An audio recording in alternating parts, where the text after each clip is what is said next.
Stop giving your money to woke corporations that hate you and your values. That's why I order all my man's shaving products from Jeremy Razors. Order your Precision 5 starter set today. This set comes with 4 razor blades, sharp as true, with tungsten handle and flip back trimmer. You're not in the market for razors? Jeremy Razors also has other facial products fit just for men. So you don't have to stock your bathroom with products that clean your body but stains your conscience. So shut up and shave. Go to jeremyrazors.com and use cburns15 to save 15% off. That's jeremyrazors.com. Use my special code cburns15 to save 15% off.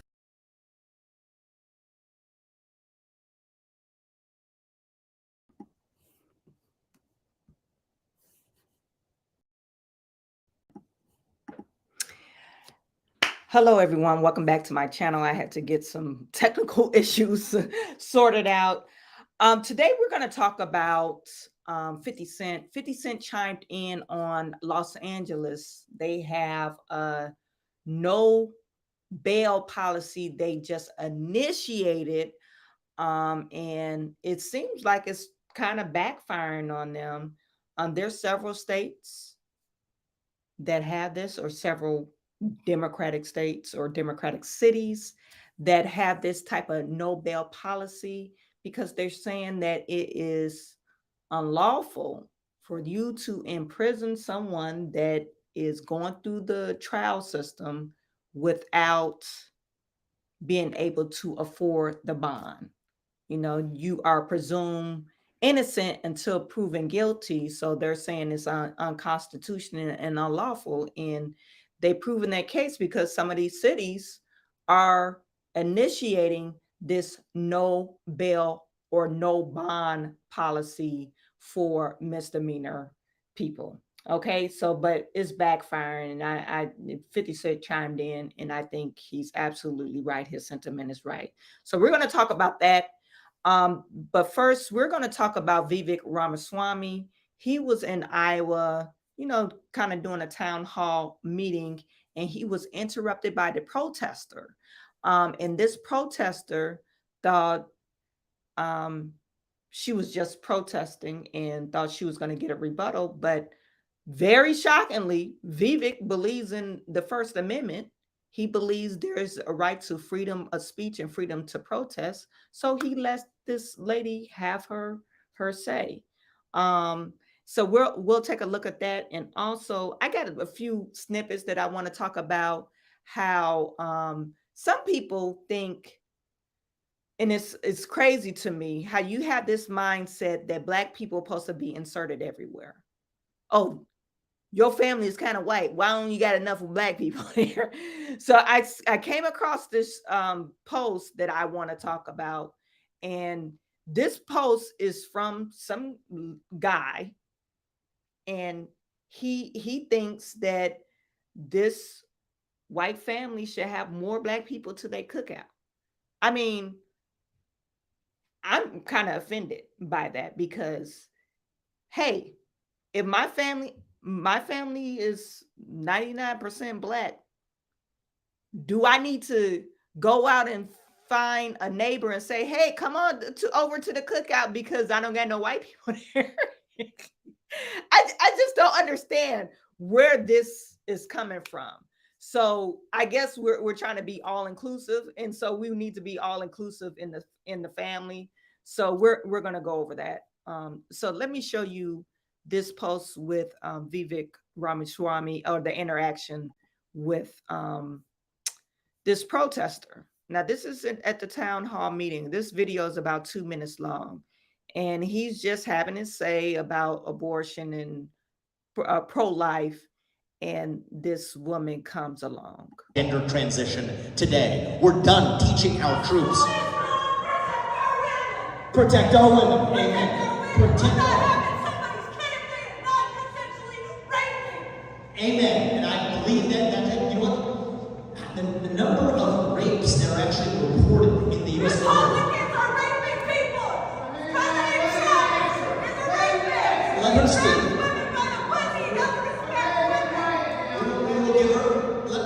You want to finish what you have to say?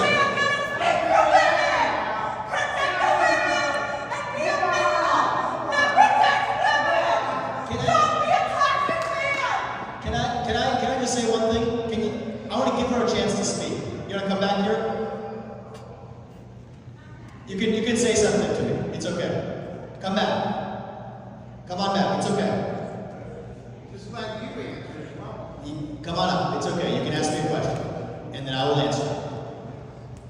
Do you want to ask me a question? Yes. You can do that. If somebody non-consensually rapes me, I'm not having their child. It is my choice, it's my body. I'm already raising a kid that somebody implanted in me and doesn't take care of. The system does nothing for the single mother. There's no child support and nobody goes after them. I've What's been your raising name? a child by myself for Tell me your 8 name. years. My name is Kayla Crest. And are you a mother? I am a mother. Okay, thank you. And my kid is successful, and I don't want to be frowned upon. I don't want to be put down because I'm a single mother. My kid is healthy, happy, and successful. Thank you, Kayla. And I want to say you're doing one of the most important things as a mother raising more children in this world. Even if we have our disagreements, I want to say thank you for that. So thank you. And part of what it means to live in this country is we have free speech. We get to speak our minds openly, even if we all don't agree on it. So let's actually applaud her for the courage.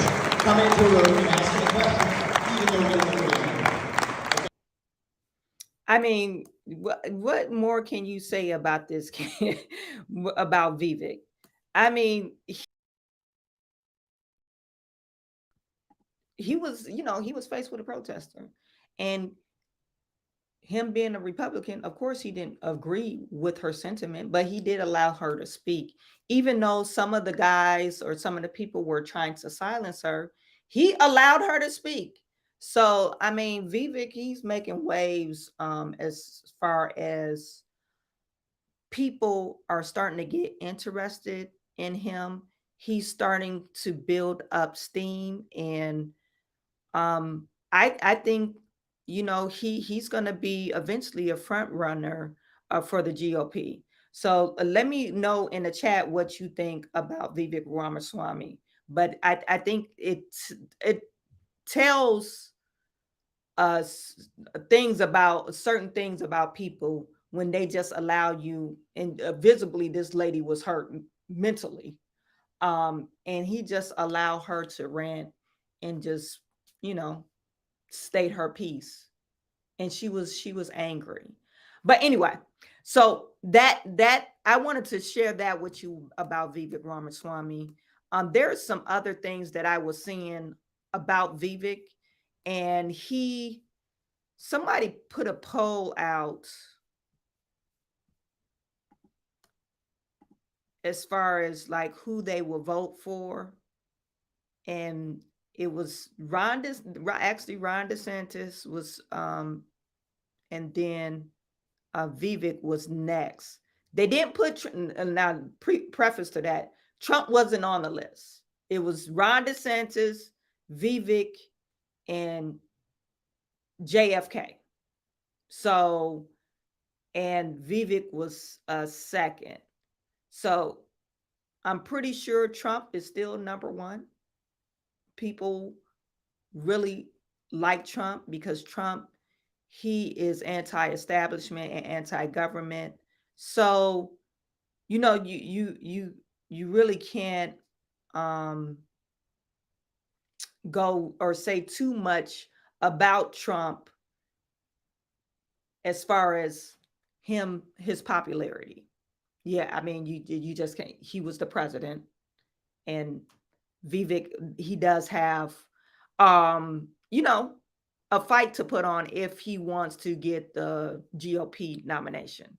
Anyway, and it would be funny to see if he doesn't get the GOP nomination, will he run independent?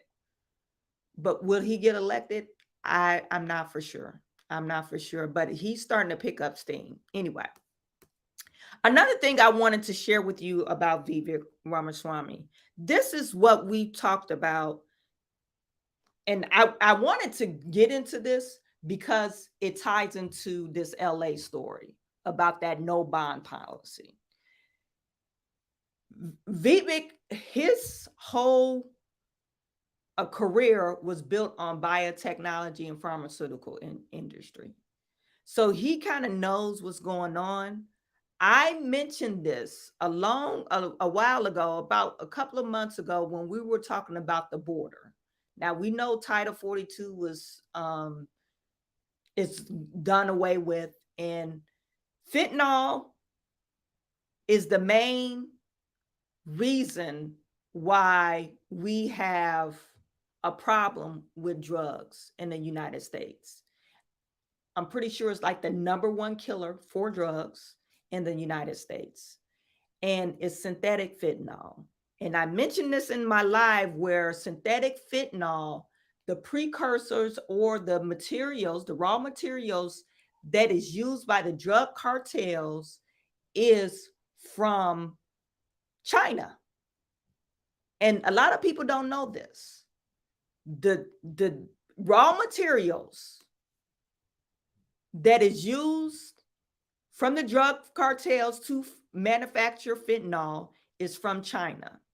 And Vivek, and I'm saying his name is Vivek, but it's actually pronounced Vivek Ramaswamy, he actually was talking about this, and I want to share this with you because this is so true. And a lot of people think China is okay, is just, oh, they manufacture other stuff that we have, like materials or raw materials that we use them in our phones, hair weave.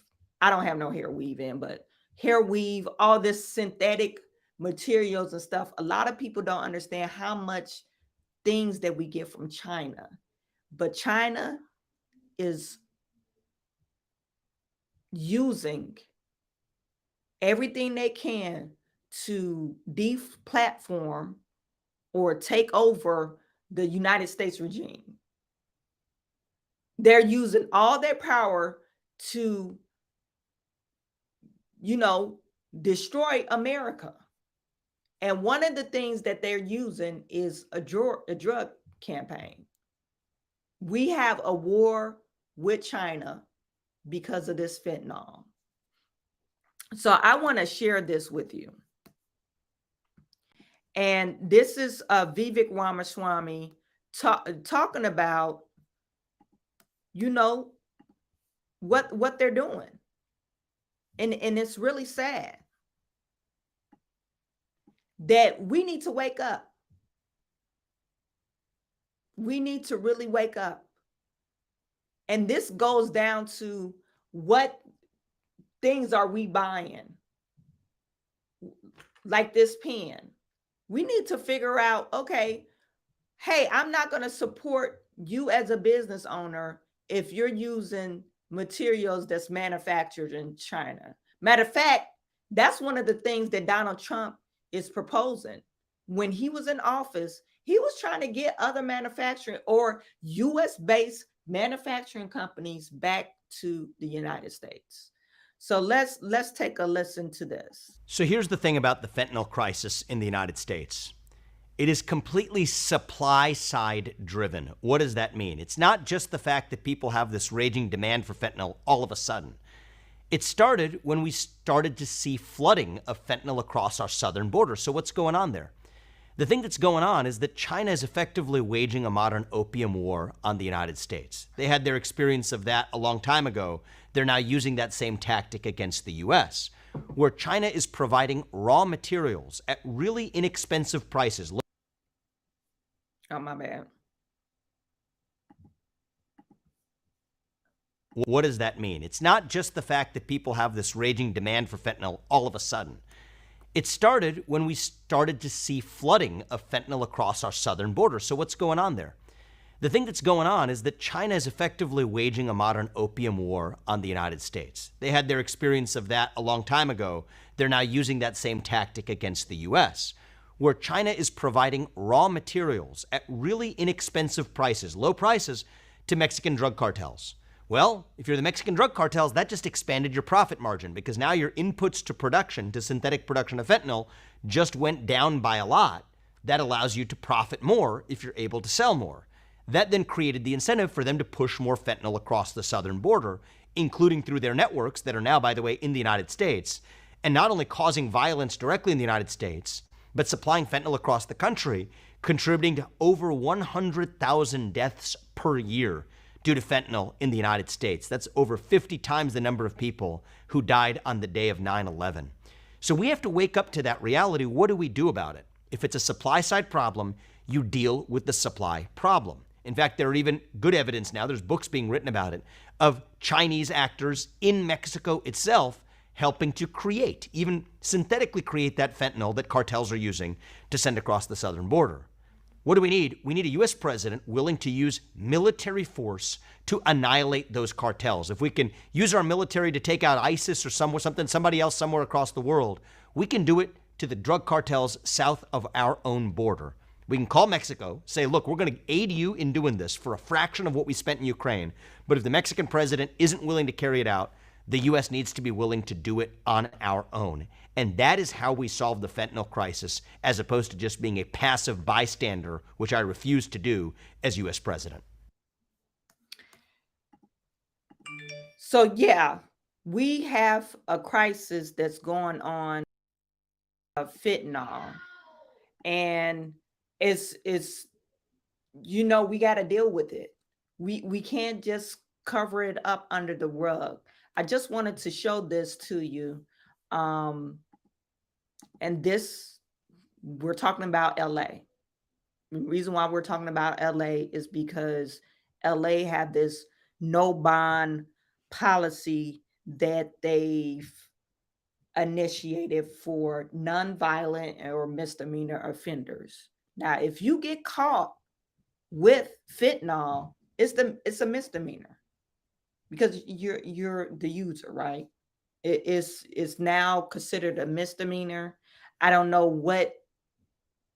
how much you need to be a felony, but it's now a misdemeanor. And a lot of times that these fentanyl contain pills or drugs, they're color coded, or they look like some pills that you could just pop or candy, and it's affecting a lot of young people. This report was just released in May, and this is from Fox 11. Los Angeles driven primarily by fentanyl overdose. The death rates among homeless people in Los Angeles spiked upwards between 55% between 2019 and 2020. And according to, let me make sure you can see this, I'm sorry. According to this report, mortality rate amongst the homeless from all causes of 2019 was 2,056 per 100,000, but the rate rose from 3,183 per 100,000 in 21. The most recent figures available, and like I said, they don't have 2023, but we're seeing rise of homelessness, a rise of overdose. Okay. Homeless people account for 37 fatalities. Why is that? Because if you're doing drugs outside in a tent, a lot of people, you're probably doing it alone, or if you are, they don't have access to that Narcan. I'm not for sure. And then you don't have people, you're doing drugs around other people and they drugged out. So how can they have the wherewithal and say, oh, you need help? And you probably asking, so Chawanne, you think they should be punishing people that's using drugs? Drugs tied to crime. A lot of times, if you're on drugs, you're doing some type of petty crime. And a lot of times, if you're doing some misdemeanors, it always escalates. I don't know, and I don't know what the percentage is, but I would like to think if you're doing petty crime, you start with petty crime or misdemeanor crimes, and you get a slap on the wrist, I would like to think that escalates to more violent crimes or more felony type crimes, because you just got a slap on the wrist. Okay. A lot of times if you're doing drugs, you're not thinking with the mindset to keep you off of, whatever, or thinking logically, oh, let me rob this person, or let me still break into this car, or hey, I'm trying to snatch her purse, but she's giving me a hard time, so I'm going to stab her. That kind of thing. So And they're saying the overdose deaths attributed to the opioid fentanyl nearly tripled in that same span, going from 20% in 2019 to 58% in 2021.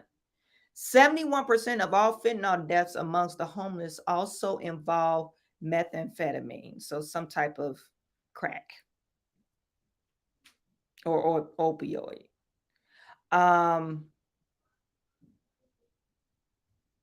Pediatric fentanyl deaths are nearly up 3,000% since 2013. So, and then it's saying the second leading cause of deaths among homeless in 2021 was coronary heart disease. According to the county, heart disease accounted for 14% of deaths among the homeless, and 2020 and 2021 combined, equating to about 5 per week. The third leading cause of death, cause of traffic injuries, followed by homicide and COVID-19. So that's just a report. This was back in May. So that leads me to my next story. And then we're talking about LA is saying, hey, you don't need a cash bond. It's a misdemeanor. We're just going to let you go. We're going to let you go. And this is from Fox 2 News. So we're just going to play this and let you see this.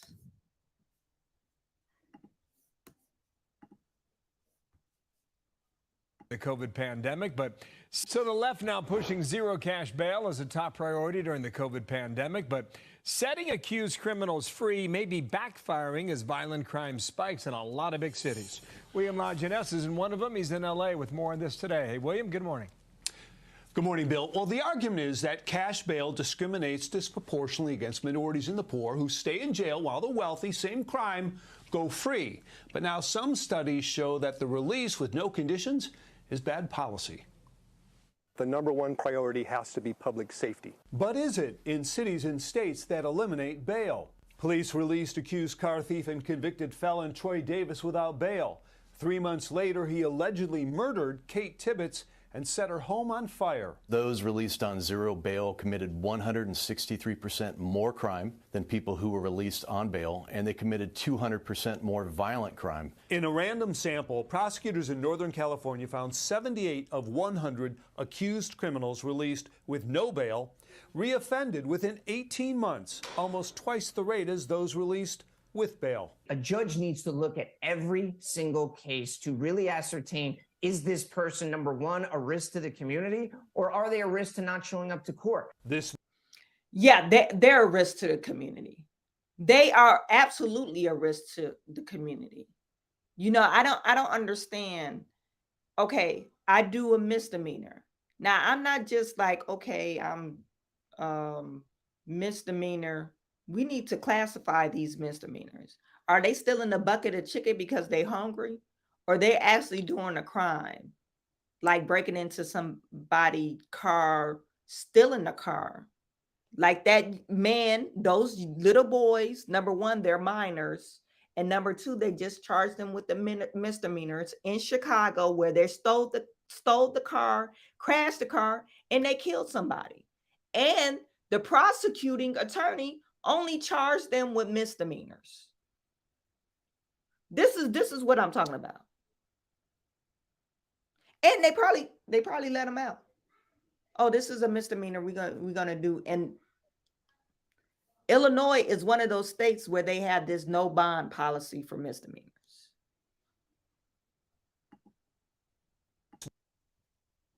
Map shows states and cities that either reduced or eliminated bail, mostly for misdemeanor or nonviolent crimes. A Houston study found just 15% of the defendants released without bail showed up in court. In Chicago, failure to appear rates jumped 19%, recidivism up 45%, and violent felonies rose 33%. Judges can release people without bail. They can release people under supervision or on an ankle monitor.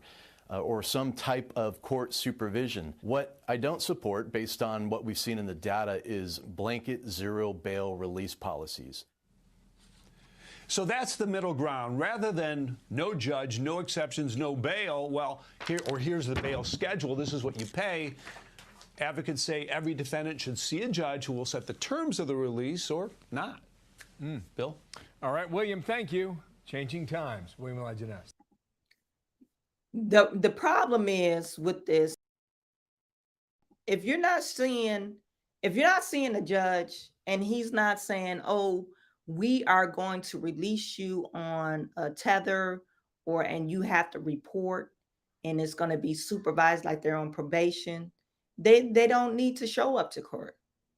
If I don't get no bond or no bail set, and I don't need to bond myself out, and I don't have no properties or something against my bond, why would I go in?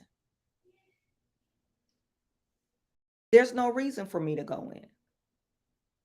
And even if you're innocent, if no bail set, why would I go face the judge? Why even go through that court case and face the judge?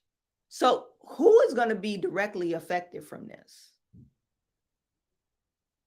You as a citizen is going to be directly affected from this no bond bail cash policy.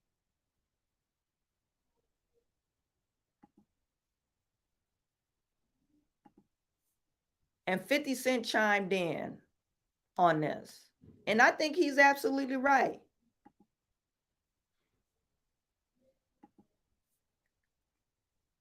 On this report, this is from the New York Post. 50 Cent Jackson has a better grasp on reality than almost all Los Angeles Democrats. This is from the New York Post. The New York Post actually put this out. Witness the hip-hop legend's Instagram on the judge's recent order to reinstate the LA's no bail policy.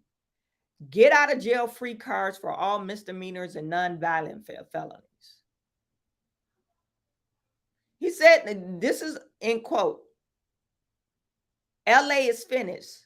Watch how bad it gets out there. And they said he's dead right. The rule, which expired in July of 2022, was put in place during COVID to ease jail crowding with predictable results.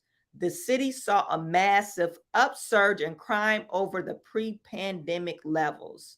60 crimes reported per 1,000 residents in 2022, up 11% over 2019. They said in downtown LA, a crime epicenter like San Francisco, Tenderloin, the overall rate was more than 6 times higher for violent crimes.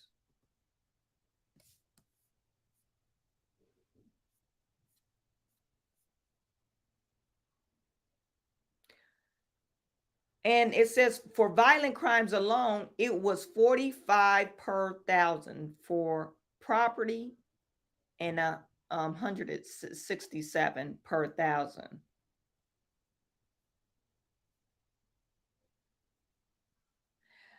The response to the woke left, nonsense like the move from LA City Council member Neither Rahman, who voted against the measure to criminalize unauthorized possession of catalytic converters and blame the car manufacturers instead of the crooks who ripped off the devices and stripped them for parts.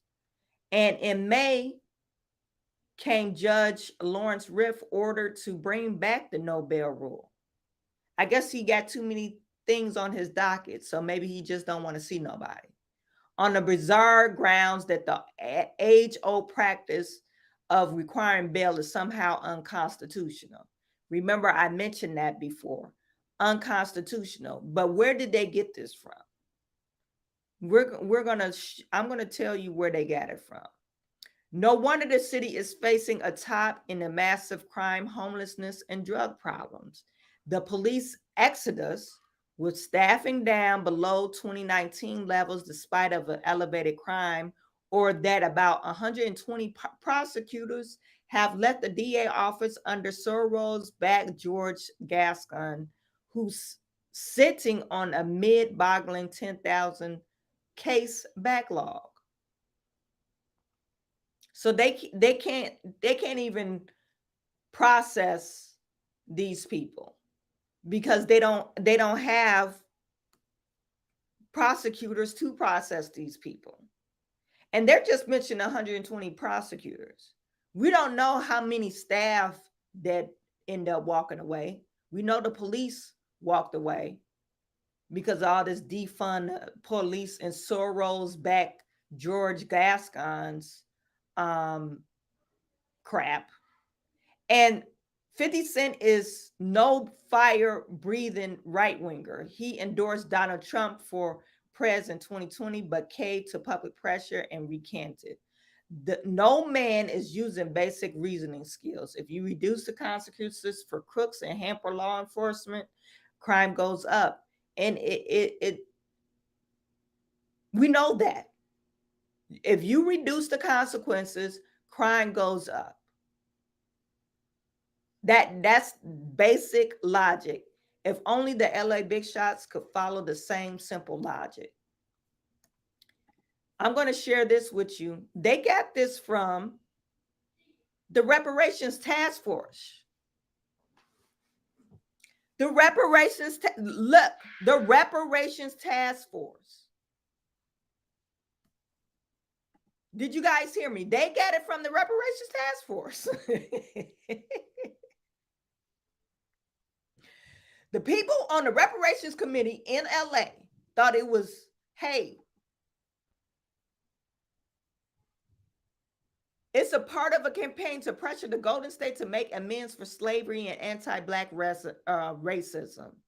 This task force, which was created by the state legislation signed by Gavin Newsom, which he's full of crap. I already covered the story. Gavin Newsom doesn't believe in reparations. No Democrat believe in reparations. They're not trying to right the people's wrongs. They don't believe it. That's why I said reparations, you know, black folks, we always spend a lot of time, oh, I'm ADOS, I want my reparations. And you are listening to these Democratic people pander to you, thinking you're going to actually get reparations. And Gavin Newsom, they brought this bill, a $14 trillion, well, no, that was Cory Bush. Cory Bush brought this $14 trillion bill. They're trying to pass this $5 million bill for each resident. I don't know what they was trying to give to LA resident. And Gavin Newsom was saying, oh, I'll look into it. No, you already formed a committee to look into it. They said they want $5 million. Why don't you give all your Black people $5 million, Gavin? What's the problem? But you keep on, we as Black people keep on saying, oh, they told us to look to it. So you go back out there and do a whole bunch of studies. For what? So one of the things that they propose, the cash bail system, is one of the core of many of the class and race-based inequalities in the criminal legal system. The task force wrote in its proposal, the task force accordingly recommends that the legislature take all steps necessarily to definitively end cash bail. That's where it came from, which is a nightmare. The crime that people are committing, that's directly affecting you. You want to release them back into the street. You're saying, oh, they don't need, because it's affecting us. It's unconstitutional. They can't afford it. So you release them back to society and they robbing from you, maybe killing you, breaking into your house because you think it's some type of systematic racism set up. against you, the inequalities? Well, number one, if you wasn't doing the crime, how in the world are you being arrested? Oh, I was at the wrong place at the wrong time. Yeah, we could say that, but in what percentage people get caught up at the wrong place at the wrong time and they had nothing to do with the crime? I'm pretty sure it's a very small percentage. Y'all let me know. It says Democrats and progressive prosecutors across the country have in recent years taken steps to end cash bail, arguing it's unfair to low-income people who can't afford it. Well, it's unfair for these people to be doing crimes. So the people that they committed a crime against or store or whatever, is it okay for them to just foot the bill for the crimes that they committed? We're talking about, I commit a crime against you in whatever the crime was, and they arrest me and they let me out. How would you feel as a resident? So just forget your citizens that pay taxes. That the reason why you have a job is because of your citizen, because people are paying taxes into the system. Just forget them. The legal, law-abiding citizens. Just forget them. You just gonna let these people go. According to the committee's final report outlining its proposal, a cash bail system allows those with resources to return to their homes and jobs while others remain in jail before their trials, despite the presumptions of innocence. They say it directly affects Black people. No, it directly affects people with no income or low income people. It doesn't have nothing to do with being Black. It has everything to do with, hey, I don't know nobody that I could call to bond me out. Because if I knew somebody would bond me out. But if I'm full of shit, even if I know somebody, they're not gonna bond me out. They're gonna be like, no, you need to stay there. And listen, the people that's low income or whatever, you cannot tell me they don't know how to find the resources to bond Lil Pookie and Ray Ray out. If Lil Pookie and Ray Ray haven't got on their nerves, they're gonna bond them out. But if they always doing what they doing, they just gonna sit there. Nobody's gonna bond them out, which they should. Because Lil Pookie and Ray Ray is always doing the same shit, getting into trouble.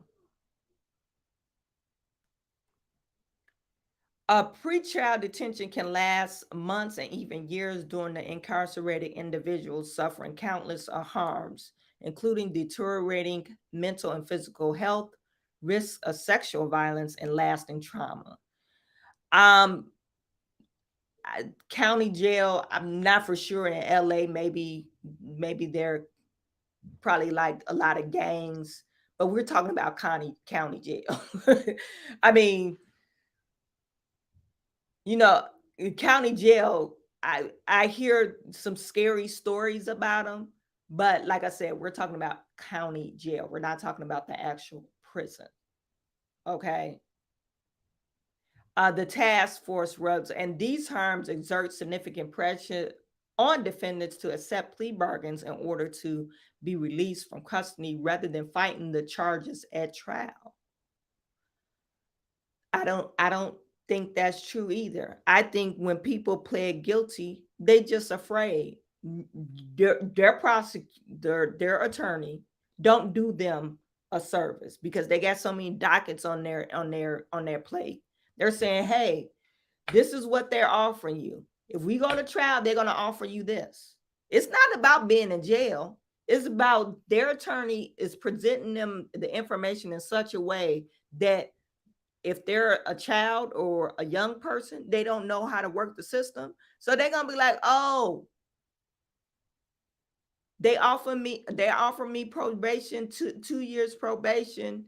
And if I go to trial, I could get so many years. So let me just take the probation. Instead of like really being an attorney, oh, they don't have any evidence against you. You didn't do the crime, blah, blah, blah. So I think this is full of crap. Okay. It's not about getting out of jail. No, it's all about your attorney presenting it in such a way that you accept the plea bargain because they scared you to accept the plea bargain. It says many Republicans, I'm going to get to your comments in a second. It says many Republicans and other critics countered that bail helps keep people from committing crimes and that eliminated it will only incentivize more criminal behavior. And it does, people. We absolutely know that if you don't have a bond and they just let you out, hell, I could just be stealing shit. I could just break into people's cars. I don't have a bond. So I keep on doing what I'm doing. Even if I get caught, I'm just going to keep on doing what I'm doing. They're going to let me out. Like those 2 kids that stole the car and ran the red light and killed the baby in Chicago. And they just let them out.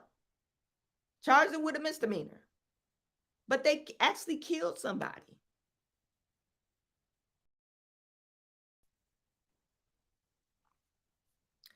A recent study found that the criminal offenders let out with low bail or no cost under zero bail policy reoffended more often than those who posted bail. No duh.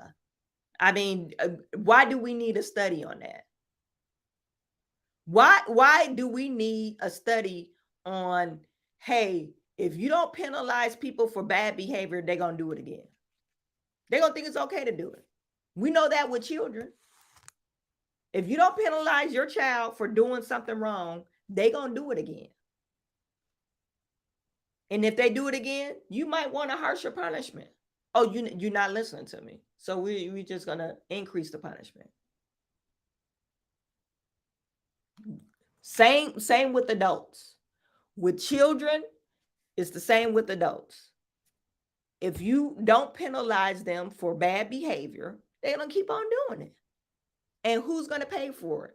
The productive citizens in this city, the taxpaying citizens. As the result, the committee wrote that California should codify a presumption of pretrial release in all criminal cases, increase funding on non-law enforcement pretrial services agency to improve pretrial release support programs. Another social program that they're trying to initiate. They trying to get a non-law enforcement pretrial services agency to improve pretrial release support programs. Oh, like I'm trying to figure out what the program will be. and we saw in this video, they said if you don't post a bond, there's no bond posted when you release. They said it went up by 19% showing up for actual court. They don't even show up for court. Just imagine if you now, I know Chicago and California, they're getting migrants. We don't call them illegal aliens or immigrants anymore. They're called migrants now, even though they came over here without permission.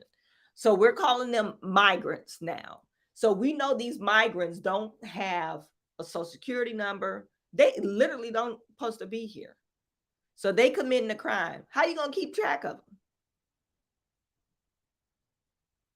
We can't. If they can't, if you let them out because you don't want overcrowding in the system. You let them out, but you just let them go. How you gonna keep track of them? They're not in the system. And then you refuse to say, hey, you're committing crimes, we got to ship you back. You refuse to do that.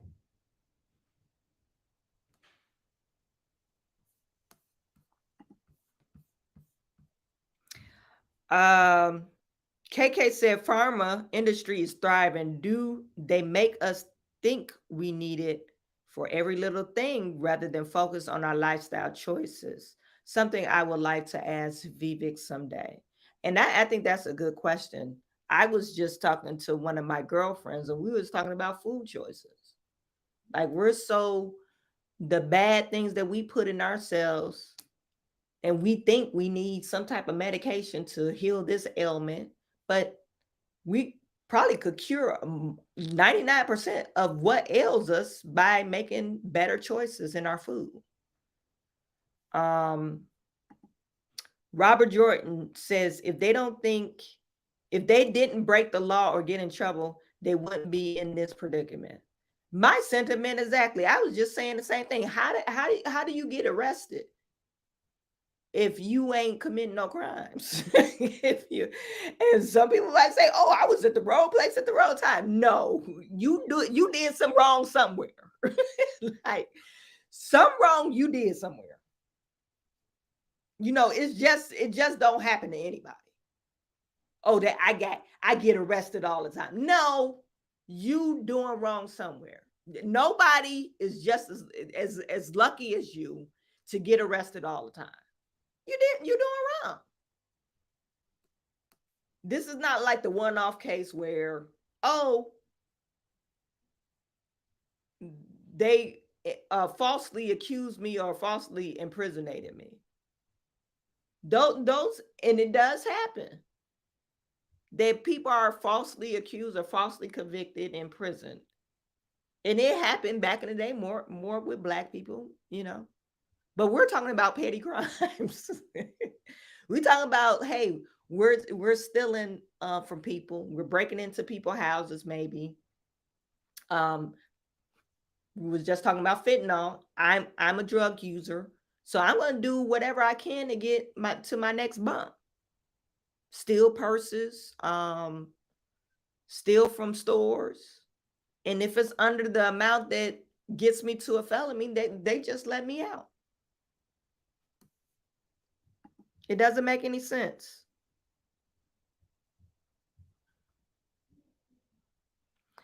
So where was I at?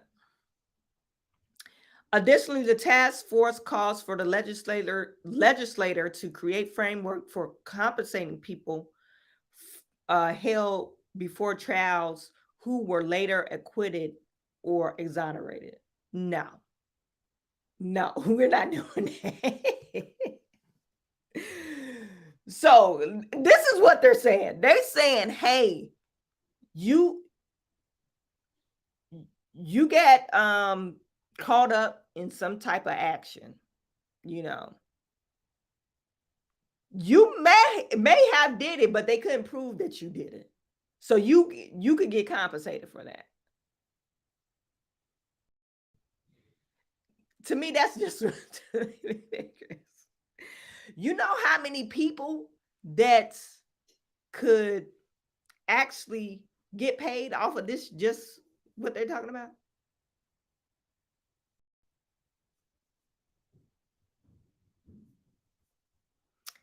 I skipped a little insert. It says the Newsom-backed panel says racial disparities persist in pretrial detention outcomes, arguing that setting the bail hurts Black defendants more than whites. I told you it was a black and white thing. As a result, the committee wrote that the California should codify presumptions of pretrial release in all criminal cases. They said presumptions of pretrial release in all criminal cases. Are you serious? Increase funding for non-law enforcement pretrial services agencies to improve pretrial release support programs. Okay, I just read that. California violent crime tripled as suspects walk free without bail. The task force proposal to eliminate cash bonds or cash bail appears to be a part of a broader push to lessen penalties for criminals. Indeed, later in its report, the committee outlines what is described by over-policing of Black America before calling for California to stop prosecuting low-level crimes. Over-policing Black America. Statistically, and I showed the statistics on one of my live stream, and we said statistically, you might, if you're Black, more likely you will be a victim of a crime. Okay, and it more likely will be from another Black person. And if you're a Black man between the ages of 16, maybe 14 and 30, you more likely to be killed by another Black man. We just talked about the young lady where she was arguing, and I don't even think she was arguing. She was just stating her mind, but the guy told her to shut up, or he was gonna beat her up, and he ended up punching her a few times, and the little boy came in and defended his mama, and he ended up killing the guy. And this guy was Black, the woman was Black. So two criminal acts happened. The guy assaulted the woman. The guy was Black, the woman was Black. Then the boy, which was the Black son, came in and killed the guy. I said all this to say you're more likely to have a crime against you in these areas. And I'm talking about urban areas. And and who are in these areas? Probably Black people. You guys could call that racist, but that's who's in these areas. When I'm doing my real estate stuff and I have to pull up if I want to pursue a property or not, I got this app that I use to see what the crime rate is in this area on the map. And if it's red, I know the crime is bad. If it's red, is above what the norm weight is in the state, and it's bad. And normally it's in urban areas. What happens first? Does over policing or being arrested happen first, or doing the crime? That's like what comes first, the chicken or the egg? Over policing or doing the crime? You got to do the crime for them to be over there. They get many calls in Detroit. Actually, Detroit, they don't even come out. I don't know if it's changed now. You guys chime in, let me know. When you call the police in Detroit, they don't come out. They let it die down. I remember somebody broke in my car in Detroit, and I ended up finding the guy. He had one of my things. I had an Apple computer. This was back when I was in college. I had a laptop in the trunk of my car and some of my engineering stuff, my computer bag. They took the whole bag. And one guy came into the place where I was eating and tried to sell me the calculator. I was like, that's my damn calculator, and where's my bag at? I actually called the police, and they told me, oh, you need to come into the police station the next day. This is Detroit.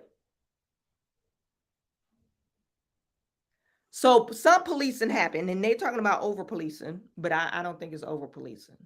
The crime happens, and then the police come out, if you're lucky. Given the devastating impacts of its kind of over-policing, the task force recommends that the legislature prohibit law enforcement from criminally enforcing public disorder infractions and other low-level crimes, it wrote. Instead, a public health and safety institution without criminal arrest or prosecution powers would enforce prohibitions such as sleeping on the sidewalk, fare evasion, spitting on the train, and similar transit relating or other public disorder violation, and criminalize poverty. Are we talking about homeless people? I'm kind of confused. So what are we saying here? Because first you said we want to release everybody. Now you're talking about spitting. What's fare evasion? Does anybody know that? Somebody just coming onto the bus without paying?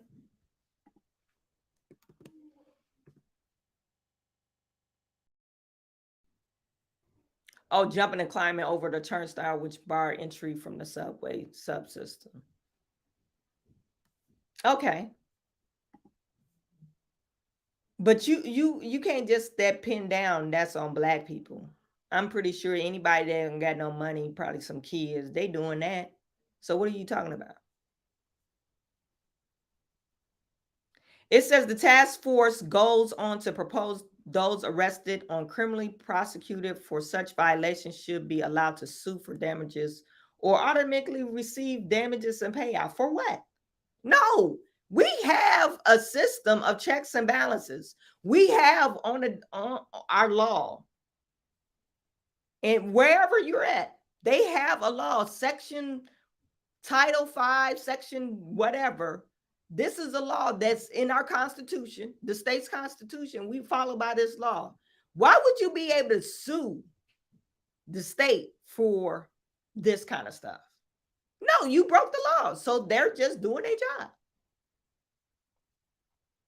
I tell you, California, they need to stop. They need to stop. So you trying to get people to come up. Oh, they're impoverished. You arrested them for jumping the fairway. They got to pay a fine. And now they're able to sue you.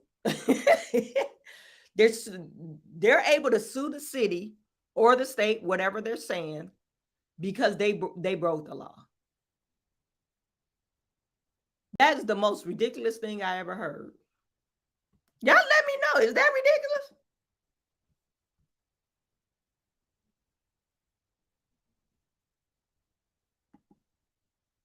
ridiculous? Blackfoot man, hey, how you doing? Doing good. It says if you can go into the store and shoplift $999.99 and not get arrested, why would you be afraid to shoplift? I know. Where's my bag at? I need to go in this store and start shoplifting.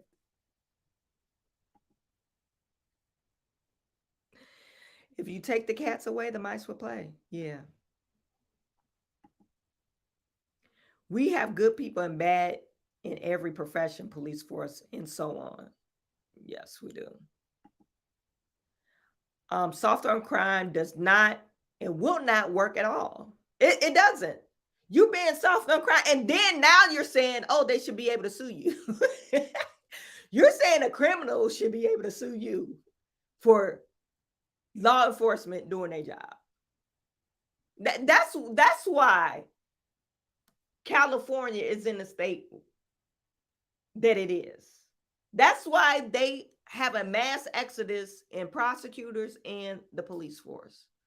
Because you're telling the police force, oh, you can arrest them, but we're going to release them. So they really don't have no authority.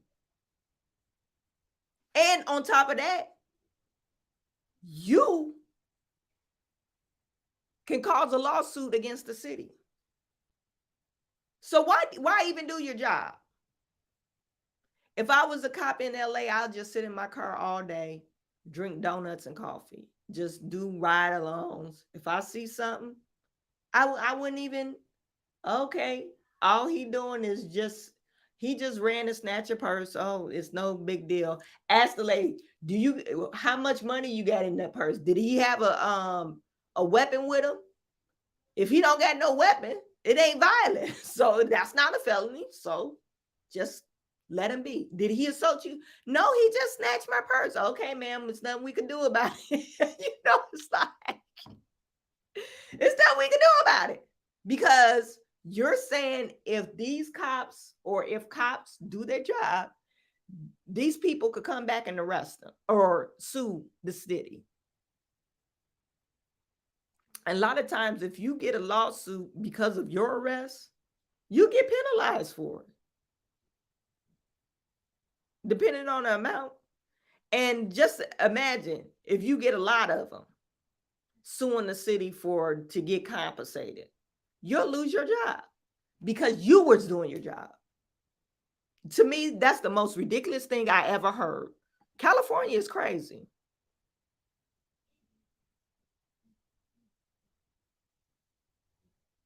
The state, for example, has changed crimes for theft of goods under $950. See, I didn't know this. I was trying to figure out what was drug possessions.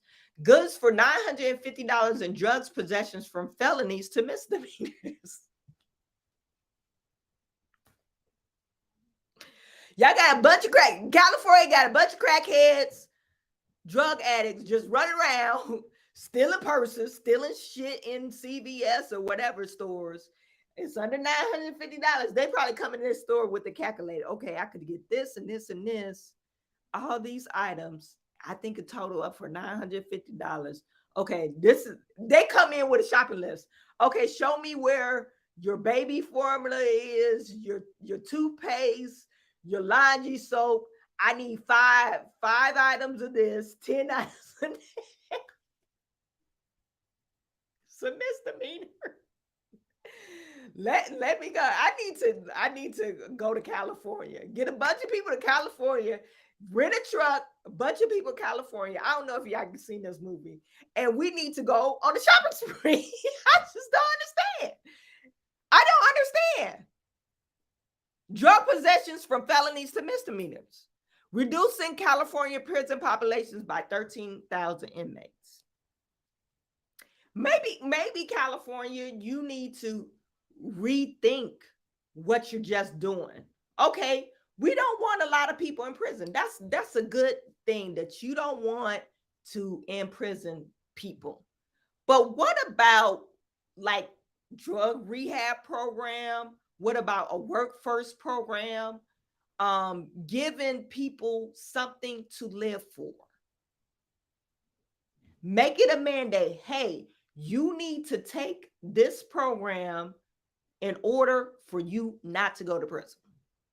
Oh, we're talking about criminal reform. That's basically what they're talking about. But they're not reforming anybody. They're just saying, oh, you stole under $950. We could let you go. You're not a real criminal. You're not the real criminal here. To me, is just ridiculous. Prisoners are able to shorten their sentences through good behavior. Okay, I'm not going to steal for 5 months, but on that 6 months, I'm going to start stealing again. It's going to be under $950. That's just...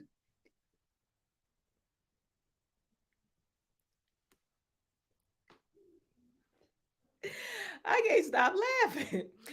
In recent years, lawmakers in California have voted to limit gang-related sentences enhancement. So not only you telling, oh, we got a cap.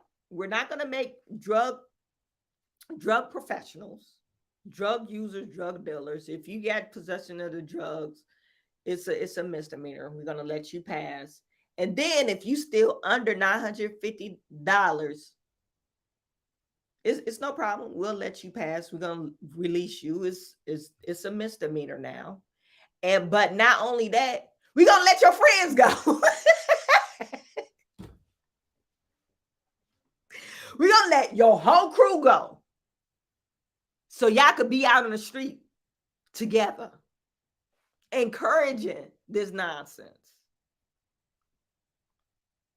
Allow loitering to related to prostitution and automatically seal convictions of arrested. Okay, listen to this. In recent years, lawmakers in California have voted to limit gang-related sentence enhancement, allow loitering related to prostitution, and automatically seal convictions and arrest records for most offenders not convicted of another felony within a 4-year period. I don't have a problem with that. I don't have it, but I do have a problem with enhanced gang-related sentence. A lot of times, if they're doing stuff for a gang, they got a leader. If they don't turn over their leader, they should get an enhancement on a sentence. Chawanne, you putting them at risk. Well, they putting a whole bunch of people at risk. These gang leaders, they're vicious. They're not kind. They are not kind. And depending on, now, maybe I backtrack. I backtrack on that. It depends on the kids if it's a kid or not. Because a lot of times you get linked up with a gang and you're a child, and maybe you don't know the actual way. You think the gang is your family, but it's really not. So, and that goes back to my point where, are you really trying to reform people? Or are you just saying, oh, that's not a real crime, we'll just let you go. So they could be back released out on the street and doing the same thing, or even worse. And a lot of times it escalates. They graduate from low-level crime to doing major things.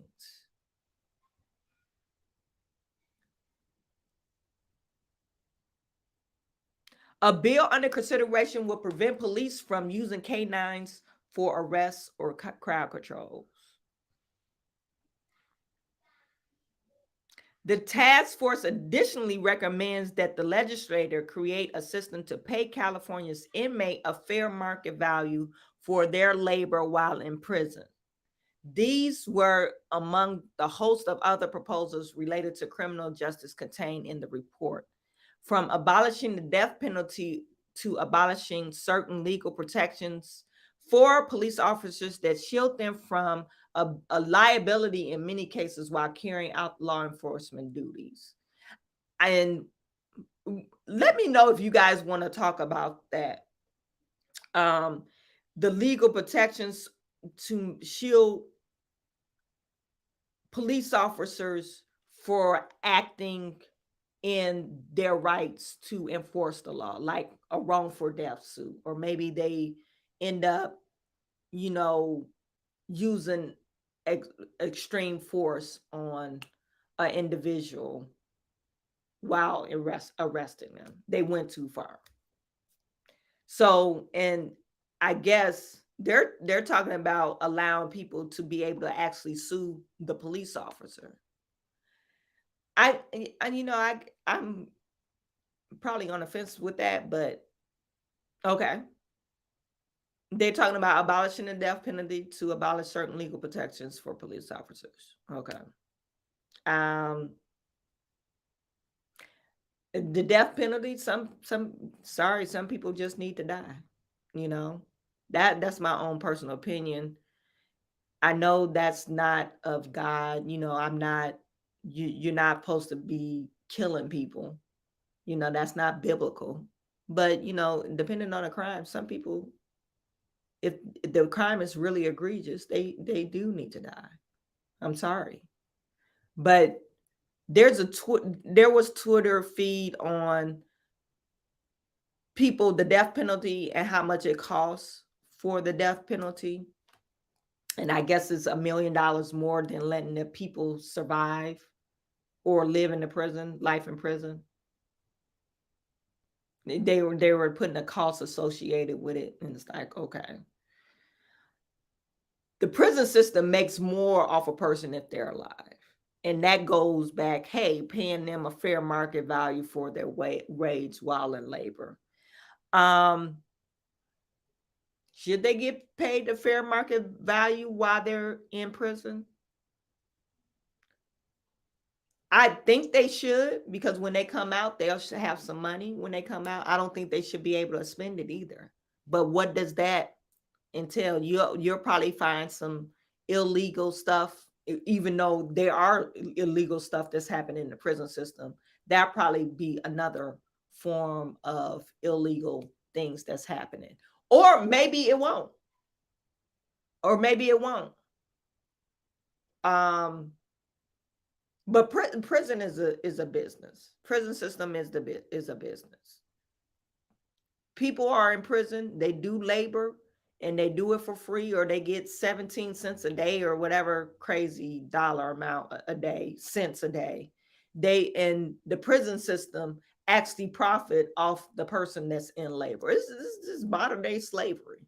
So I do agree with people getting their fair pay, but I think it opens up another can of worms. Okay, so it says the recommendations are part of the effort by the task force to remedy what the panel describes as unjust legal system towards Black Californians. We could say it's unjust, towards Black Californians, but I don't know. He is saying he does not support cash payments. Jeff Paul's got more in California now. Hey, Jeff, good morning. I wanted to show you guys this because remember I was saying Gavin Newsom, he's backtracking on his statement. He support reparations, but not cash payments.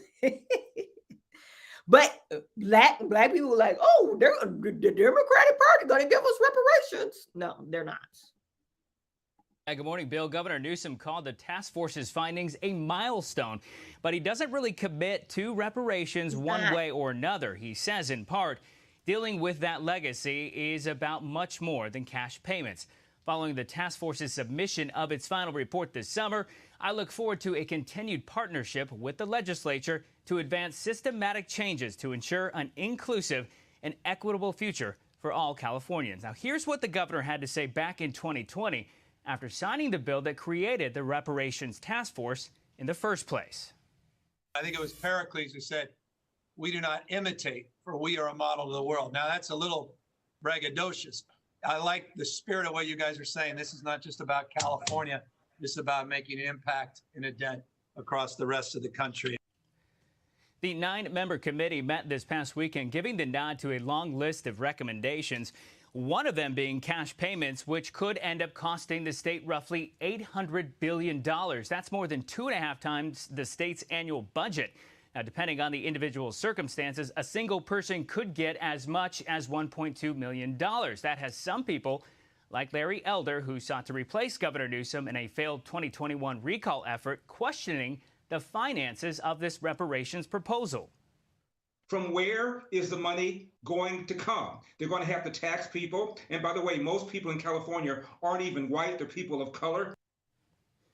This now heads to the state legislature in 6 weeks. Bill? Jeff, thank you. We'll see where it goes, if anywhere. Jeff Paul in L.A., thanks. So Bobby on here, he says, sweetheart, who cares? California has the biggest street gang population in the United States. California has the biggest homeless crisis, and you're worrying about stealing from the CPS and drug addicts. Bobby, it all trickles down, buddy. You know, it trickles down. If you a crackhead or a crack addict, who you think stealing from CVS? That's why I was talking about reform. But anyway, I'm not gonna get into that, Bobby. You just came in on the back end. Robert Jordan, just look a couple of summers ago when the riots were going on, the cities were burning, cops were told to stand down. Who gave these orders? The Democrat did. Yeah, the Democrats did. I just was reading in New York also that they're starting to back down police officers. Well, they've been doing that. The New York is kind of suffering too. They can't really arrest people in New York. And I think they're starting to go through some things where people are challenging the police more so physically in New York, you know. And back in the day, New York didn't stand for that crap. You're not about to challenge the police. So they're going through the same thing, and that's why they had a mass exodus of their police force too. Chicago is another one. They have a mass exodus. Detroit is another one. And these Democratic ran cities, Bobby, you mentioned, hey, why do we care? Because it affects all of us. It's not happening only in California. If they say, oh, California do it, let's do it in Michigan. I live in Michigan. Let's do it in Michigan. These no bond or no bail, cash bail release. Oh, you just doing a misdemeanor and just let's release them. So what are you talking about?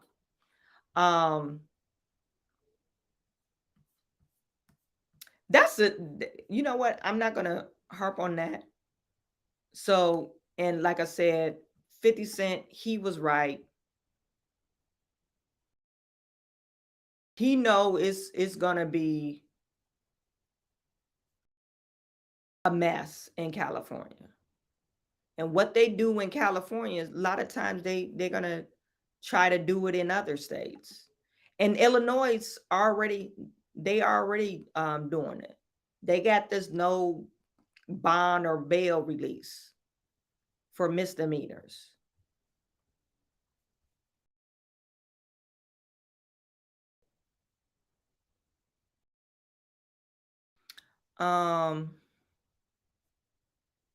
This is some of the tweets 50 Cent was saying. LA is finished. Watch how bad it gets out here, shaking my head.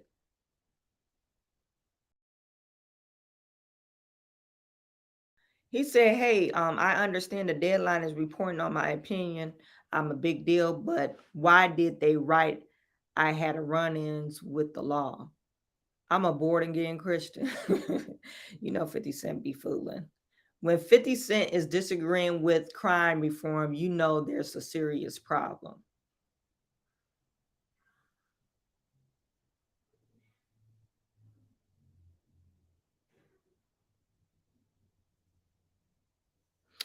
Anyway, the last story I want to share with you guys.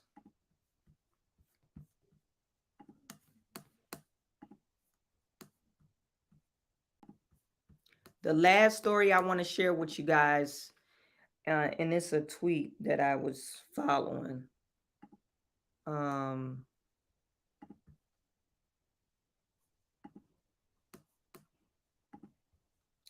This is from J Affirmations. Affirmative Action Hack Perkins. He's a half-white black man, anti-racist higher ed lawyer. Higher ed lawyer. I don't know what that means. Higher education lawyer? Philly dog, a plus plant dead, so you don't got no kids. Tweets my own, never ever legal advice. He has a pronoun, him. Okay, great. So we know this guy is a nut job. He put on here serious questions for well-meaning white people. When you show up at a get-together like this, do you notice there are 0 black people or nah? If so, do you say or do anything about it? To who? Please be honest. This is a safe space. This is a safe space unless you say something dumb or racist. So these are the people that he's referring to. They're all white and they at a cookout, whatever it is. Don't Maybe they family, maybe they're not.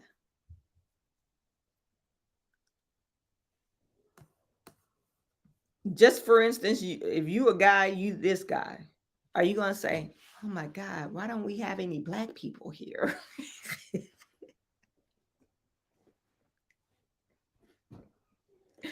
Are you gonna say that? Are you gonna be the one that points out, "You guys don't have any black friends"? There's no black people in your family. It's like, are you gonna be the one that says that? And are you offended by this? Are you gonna say, "I don't want to be your friends anymore because you guys are not inclusive"?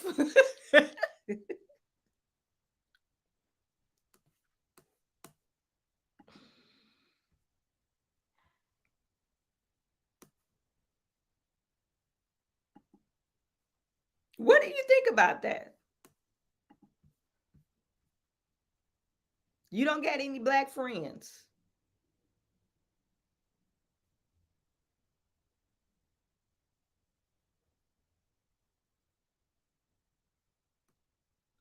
You don't have any black friends.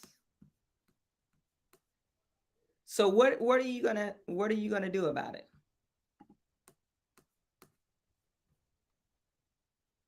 Are you and your friends, this is what your friends are saying, "Hey, we live in Utah." There is no black people. Or we live in Iowa. Iowa's what, 0.9% black. The city of Des Moines probably got more black people than any other city. It's probably one of the largest cities in Des Moines. But are you, even if you was the only black person, would you get offended? Like you're the token black person?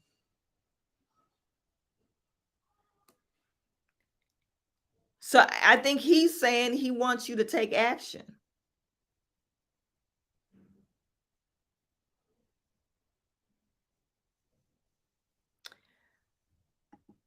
This girl, Kaya, I don't know, she got a blue check mark. She said, "I'm not white, but if I show up and realize that I was the only person with my skin color or saw only people with my skin color, I wouldn't say anything because I wouldn't care. Their skin color tells me nothing about them." Jay, it says nothing.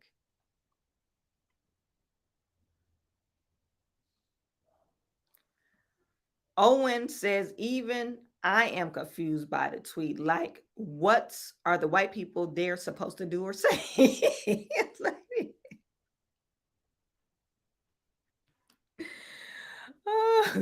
what are these white people supposed to do or say?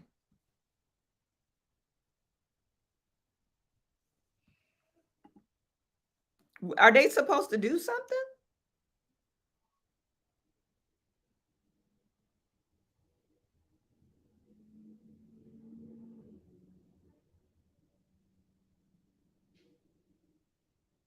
Listen to what Jay, he said, okay. Jay, this is Jay, affirmative action Jay. For those following along, note how the majority of white people replying struggle to simply answer these basic questions. One mentioned forced integration. That's not a basic question. That's like you're just trying to have this white guilt. One mentioned forced integration. Many demanded, "What if this is a family reunion?" Other accused me baiting, which you are, and insisting blacks self-segregate. No. Most of the times, if you grew up, I wouldn't be surprised. We're around nothing but white people. I do have some white friends, but most of my friends happen to be black because when I grew up, majority of the people where I grew up was black. Most of the people I hang around was black. I do have some white, but I do have white friends. Now, for my children, they growing up around white people. I would not be surprised if they have majority white friends. because it's predominantly white out here. They probably have a couple of black friends, but most, if they're playing on some type of sport, they probably, and if they keep on playing, they play flag football this year, they're going to play basketball. Most of the kids out here are white. All the birthday parties we've been invited to, white kids. Do I expect them to have any black kids there at their party? Probably not. Only because there's like 1 or 2 black kids in their actual class. You see where I'm getting at? So why would you have a problem when people are saying, oh, others accuse me of baiting? Because you are. Someone sent me this along in DMs and gave me permission to share anonymously for white people looking to become more effective in their moral plus practical duty to dismantle racism. This is a good answer. This is the problem with I have with black people and white people. This is like that white liberal and black liberal crazy. Black people saying, oh, all white people are racist. No, you should judge a person based off how they treat you, not as an individual.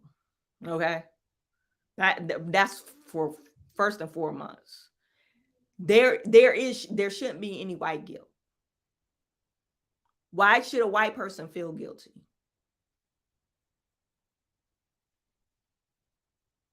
Because you got a problem. You're saying you're oppressed. Oppressed by who? Who are you oppressed by? It makes me feel uncomfortable. I'm white. However, most, if not all other white folks, it makes you feel uncomfortable to be around other white people. Yes, you guys need to stop it. Oh, I'm so hurt. I really feel you. That your ancestors were slaves. Like, why do I'm so sorry? Like, why are you saying you sorry? Just imagine you walking around in the grocery store and a white person come up to you. Oh, I'm so sorry. I'm so sorry for slavery. Like, what? I'm so sorry. Would you like to come to my house to a cookout? Because I don't have any black friends. Like, are you crazy? This is nonsense. Oh my God, you guys are not my friend anymore because you don't have enough black people around you. Like, it's just ridiculous.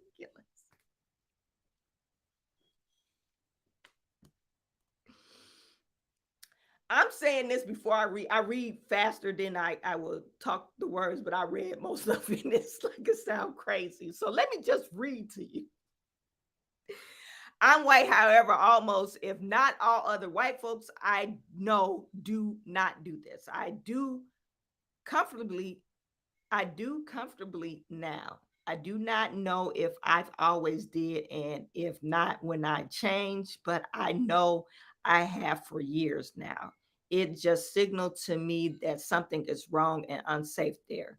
If there's no black folks at a function, I can't help but wonder why. And why, regardless of how reasonable it may sound, it doesn't sound reasonable. Oh my God, where's all the black people? And you ain't black. You know, only people who says that, like, if you go, like, I let me keep on reading. I can't help and wonder why, and the why, regardless of how reasonable it may sound, it's always unnerving. It's not a kind or natural way to live. That you don't get any black neighbors.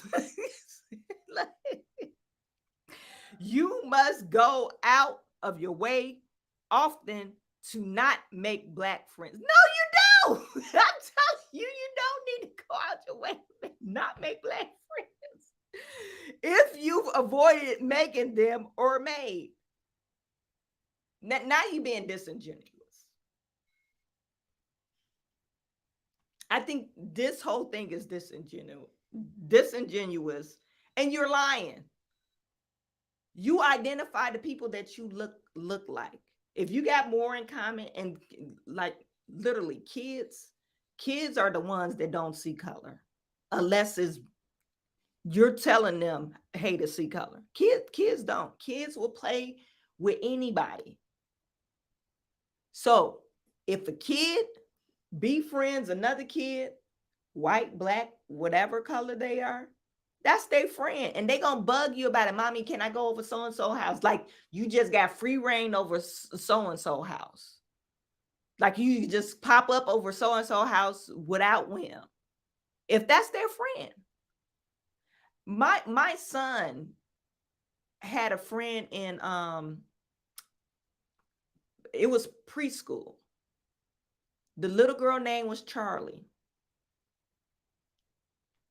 They did a picture of a turkey, and they made it out of their hand and the face out of their finger, the turkey head out of their finger. And he put everybody in his family, and he put an extra thing right there, and that was Charlie. And he said Charlie was his sister. And little white girl. And they was two peas in a pod. They was inseparable. You couldn't tell my son that Charlie wasn't part of our family. But that's because we grow up. He's growing up in the neighborhood is predominantly white.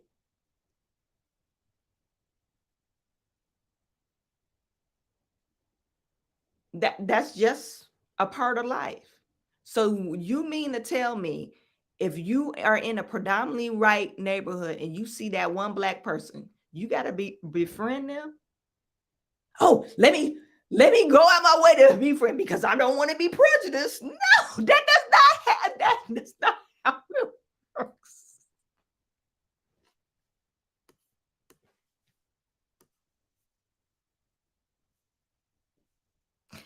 This tweet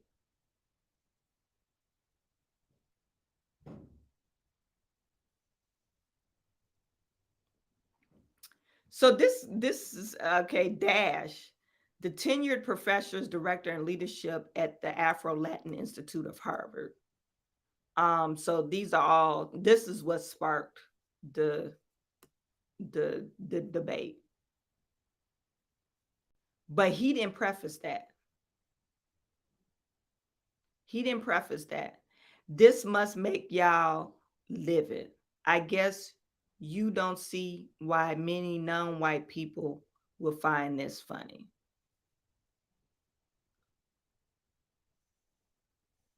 But we don't know this.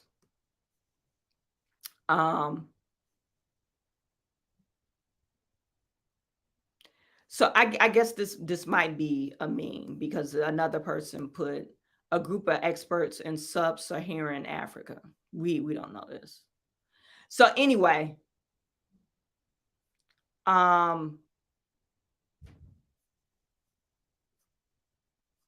she said she will feel uncomfortable, and people are like, "You sound stupid."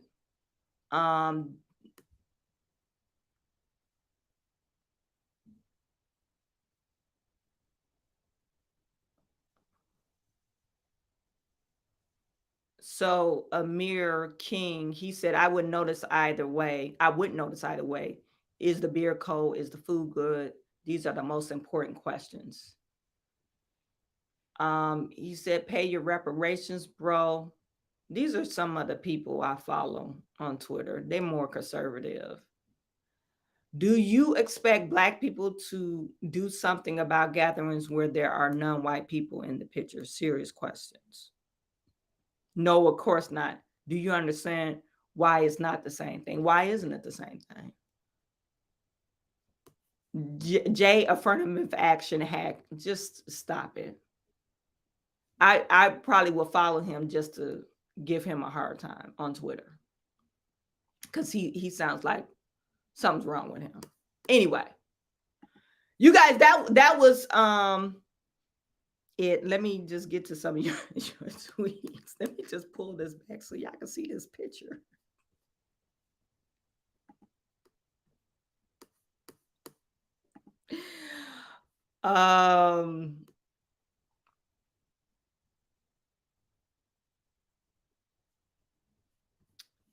Bobby, you're saying we have a lot of Black people who are Democrats. Why is that? Republicans don't reach out. If anything, they criticize Black people. They need to reach out. We wouldn't have this liberal problem. Bobby, I don't think that's the problem. I think Democrats pander. Republicans don't pander. Democrats, they pander to the Black community. And we saw it in the last election. Biden said, you ain't Black if you ain't voting for me. We saw Hillary Clinton when she was facing Donald Trump. She was carrying hot sauce in her bag because she wanted to be down for the people. We saw Joe Biden kneeling. I forget what, I guess to solidarity, you know, they taking the knee, and he had an Afghan, one of those scars around him, kneeling. A bunch of white don't pander, and then we as Black people say, oh, they down for the people, and don't realize that they ain't down for the people. They just pandering to you, like this whole reparations thing. They're pandering to the Black community, and they pandering when they say, oh, abortion is healthcare, instead of saying, oh no, maybe you ought to be responsible. If you're having sex, maybe you ought to be responsible. Abortion should be the very last thing of defense. There should be no abortion. You're actually killing a child.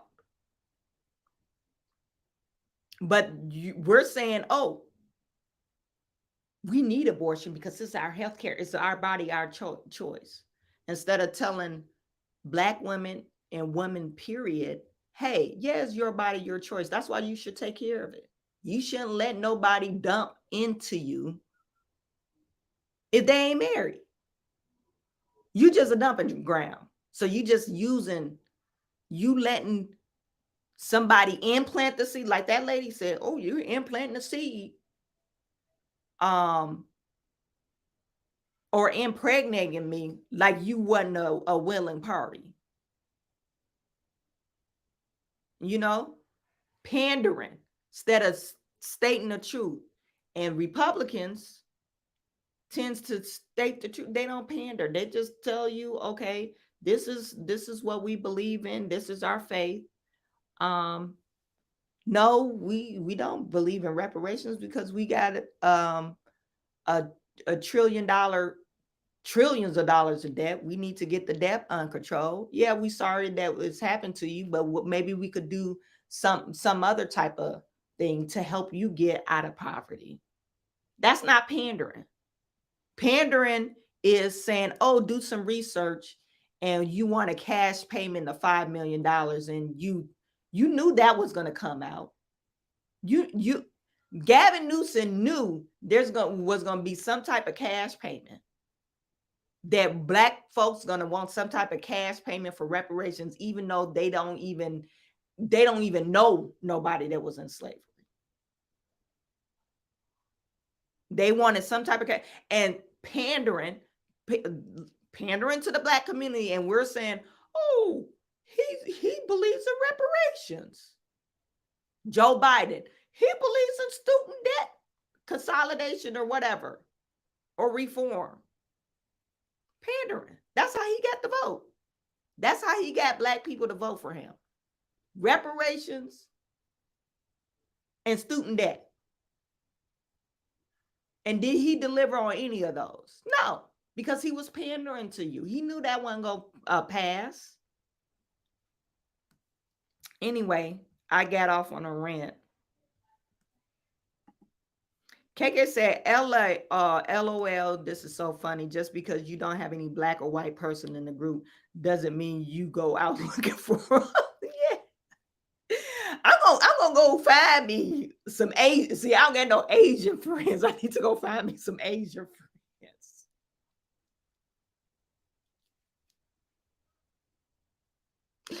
I need to find me some Asian friends. I know a couple of them. The guy at the nail shop, see if you want to come over and have some drinks.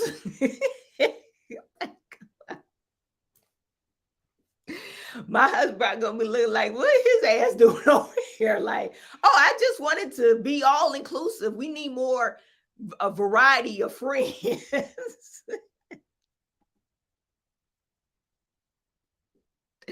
It's not like I have to fill some quota in my social circle or film a group.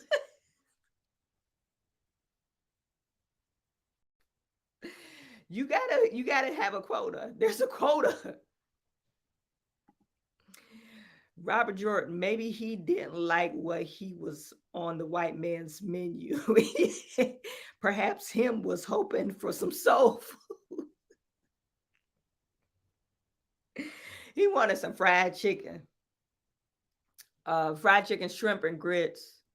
And you know, shrimp and grits, that ain't even a black thing anymore. I took one of my girlfriends out to eat for her birthday, and we went to a restaurant, really cute restaurant, and they had shrimp and grits. And it's just an American restaurant, but owned by some good white folks.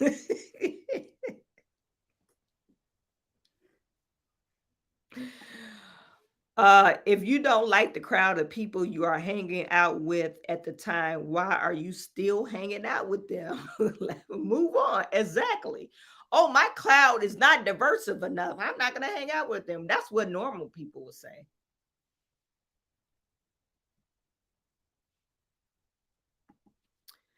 Let kids be kids, and adults need to learn how to adult. Exactly. We trying to place all this stuff on kids and force them to think like us. But it doesn't make any sense. Anyway, you guys, thank you for joining in.